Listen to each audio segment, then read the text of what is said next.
Grab your partner, do-si-do, let's go dancing into the postseason with our high school football playoff preview. I'm Leland Barclay, and this is the River Valley Sports Report, sponsored by Atchley Air, a local supporter of this show, and River Valley sports, schools, and athletes. Area football teams scramble to get their final games of the regular season played this past Thursday, Friday, and Saturday, some in the late morning, some at noon, and even some Saturday night.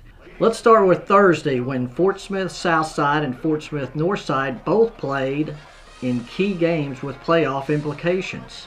At Jim Rowland Stadium, Southside's offense scored touchdowns on its first two plays and cruised to a 37-17 win over Springdale.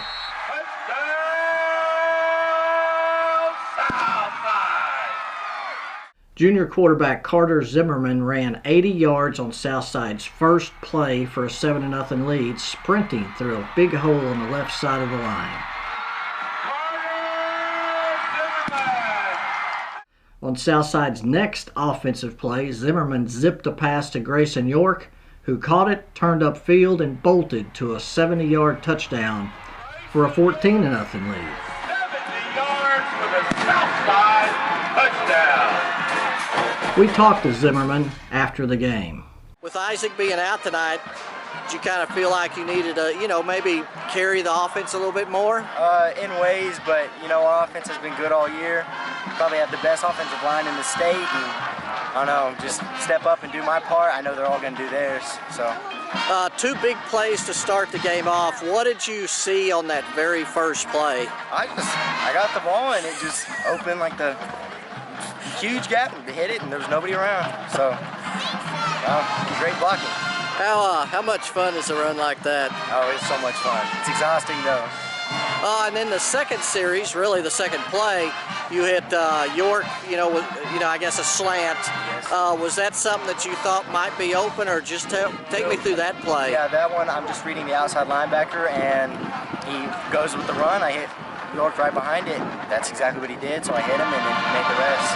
Great run. How big, because this game had a lot to do with the playoffs, how big was the start of the game, getting off to a good start? Oh, it was good. It just gave us a comfortable lead to where, if you make a mistake, it doesn't just completely ruin everything. So it's comfortable. While Southside's offensive line was bulldozing the Mavericks to a 411-yard performance, the defense also did its part. Ben Beelan, Blake Mitchell, and Russell Key each intercepted a pass in the first half, while Devin Huggins and Joseph Kincannon each recovered a fumble in the second half. Beelan had this to say about his interception and the team's defensive effort after the game. Yes, it was a good night. We knew coming in that we were going to have to step up with Isaac hurt. It turned out the offense did great, but no. We played great on the defensive side of the ball. We flew to the ball. We were seeing the quarterback's eyes, and we made some big plays. You had an interception, I think the second one for your team. What did you see on that play? Take me through that interception. Well, the coverage we were in, I had to drop back, and it was, I think, 3rd and long. And I saw the quarterback's eyes, and I see the guy running a post, so I was able to jump it a little bit, and he threw it right to me. Junior defensive end John Parkinson had 8 tackles with 2 sacks and 3 tackles for loss. He also forced one of the fumbles. Parkinson talked about his game afterwards. We were really just coming into the game. Last year, we were in the same position as them, so we knew what it was going to be like. We knew that they were going to come out, playing as hard as they can, the longest they could. So we really came out here, and we're thinking turnovers are key this game, and we ended up having the most turnovers we had in a game and in a half. We were just dominating on every aspect of the game. Seemed like was this a pretty fun game for you? Yes, it very much was a fun game. I wish I would have stayed in a little bit longer, but that's all right. Tell me about a couple of the sacks. You just kind of, like you said, the offensive and defensive lines, just kind of really dominated. Yeah, our offensive line is easily the best offensive line I go against, or have gone against all year. And wouldn't have been able to do any of it without our new defensive line coach, Coach Selman. He really just turned me and our whole defensive line into what we are today. The win clinched the 5th seed in the 7A playoffs for the Mavericks and was the 3rd win in their last 4 games. Head coach Kim Dameron had this to say after the game. Start.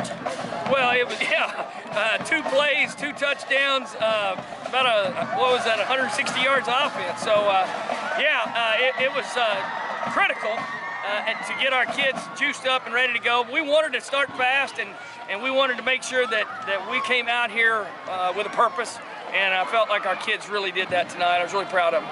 Well, and then on the other hand, boy, the defense, turnovers, just to both sides of the ball. We intercepted more balls tonight than we have all year, and got a couple fumbles, and it was like once they start coming, they come in groves, as a former boss of mine used to say. But it's fun getting turnovers, and it was great for us to be able to get a lot of kids some playing time.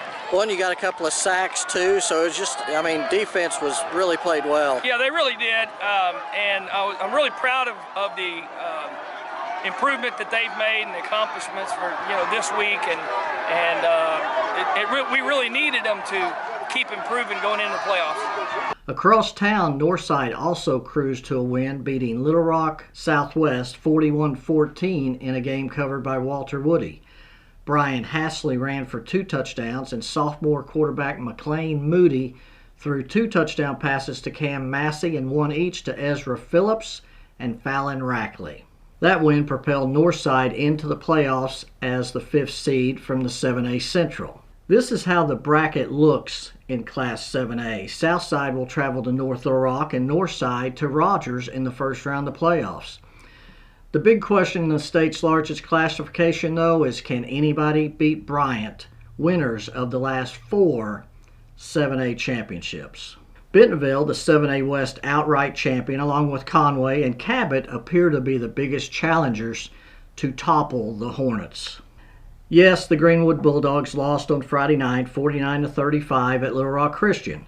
The Bulldogs don't take losing lightly, but the game meant nothing as far as the standings or seedings in Class 6A.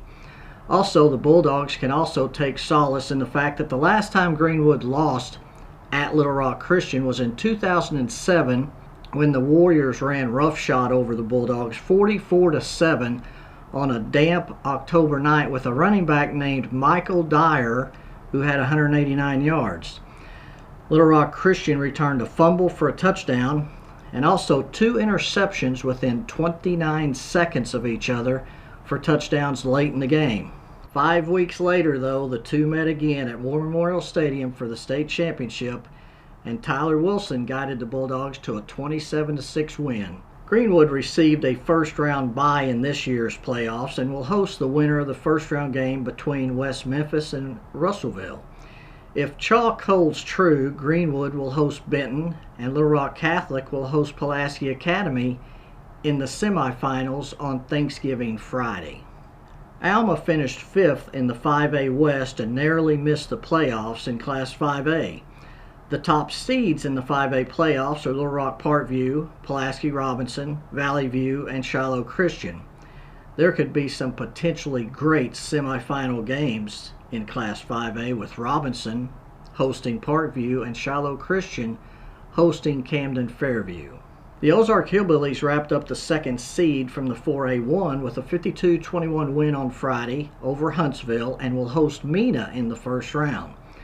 Lamar also wrapped up the 2nd seed from the 4A4 with a 59-28 win over Central Arkansas Christian and will host Riverview on Friday in the first round. Waldron went into Saturday with a shot at the last playoff spot from the brutal 4A7 conference, but couldn't hold on to a halftime lead and fell to Mena. In the 4A playoffs, Harding Academy has certainly made an impact in its first year up a classification after winning 3 straight 3A titles and earned a first-round bye along with Elkins. Class 4A is wide open, though, with Arkadelphia, Warren, Malvern, Nashville, and Rivercrest, familiar names, as contenders. Haskell Harmony Grove, the 4A4 champion, could be a sleeper, though. Charleston had to wait until 9 o'clock on Friday to finally get to play Lavaca, but wrapped up its 3rd straight 3A1 outright conference championship with a 48-0 win. Charleston will be the top seed in the 3A playoffs and will host Gurdon and the Go Devils Wishbone offense on Friday to open the playoffs. Also from the 3A1, Boonville will host Junction City, another team born in the Wishbone, for the first time since 1986 when the Dragons had the leading rusher in the state in sophomore running back Ron Meadows. Boonville won that game 6-0 and went on to win its first state title. Mansfield travels to Fordyce and Lavaca hits the road to Center Point on Friday in the first round. Glenrose and Risen earned first round byes, but Prescott is the favorite in 3A, although Newport, Osceola, Melbourne, along with Charleston and Boonville, will also have a say in it.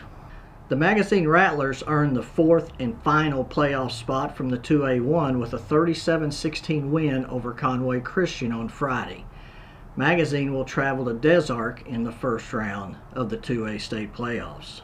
Bigelow, Derricks, and Hazen are top seeds, but Carlisle would also have to be considered a contender. That's our look at the playoffs, and that's going to take us to halftime of the River Valley Sports Report. We'll be right back after these words from our sponsor, Atchley Air, with Gimme 5. The Martins came over, we were having spaghetti when we suddenly noticed that we started getting sweaty as the temperature approached 90 degrees. My buddy said, man, you gotta call AtchleyAir.com. When your air conditioner breaks, they're the one you want. AtchleyAir.com. They're fast and they're good and they got it going on. The technician showed up the very same day. Got it fixed right and fast, he was on his way. When your air conditioner breaks, you know who to call. There's only one choice, AtchleyAir.com. Gimme 5. These are the top 5 performances of the past week in the River Valley. Number 1, this week's River Valley Player of the Week is senior quarterback Landon Wright, who led Ozark to a 52-21 win at Huntsville with 157 yards rushing and touchdown runs of 24, 31, and 60 yards. He also threw for 102 yards on Thursday. Number 2, the Greenwood Lady Bulldogs won the Class 5A Cross Country State Championship with Carol Warner finishing 2nd, Julia Weatherington 5th, Paige Andrews 6th, and Piper Ames 7th.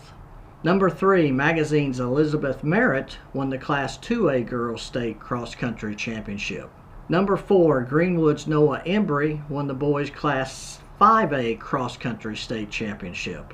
Number 5, Clarksville's Matthew Dunsworth won the Boys Class 4A State Cross Country State Championship. Check out every day of the Northwest Arkansas and River Valley Democrat-Gazette, where you will get Players of the Week, predictions, top performers, stats, schedules, scores, and capsules.